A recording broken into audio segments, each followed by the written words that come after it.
Welcome back to Stuff About Tutorial. Today we are talking about how to turn off restricted mode on YouTube. Why would you want to know how to turn off restricted mode on YouTube? Well, maybe it is your first time using YouTube and not sure how to turn off restricted mode on YouTube. So today I am going to show you how to turn off restricted mode on YouTube. Check video description and I will try to leave the written instructions. Turning off restricted mode on YouTube is quite simple and the process is easy to do.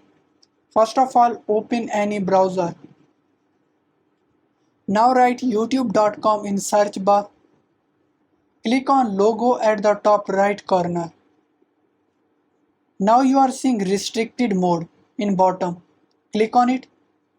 Now toggle it off the activate restricted mode. There you go. If you wanted to know how to turn off restricted mode on YouTube, that is the easiest way I know how. If you know another way, to leave a comment below. Be sure to subscribe for more videos.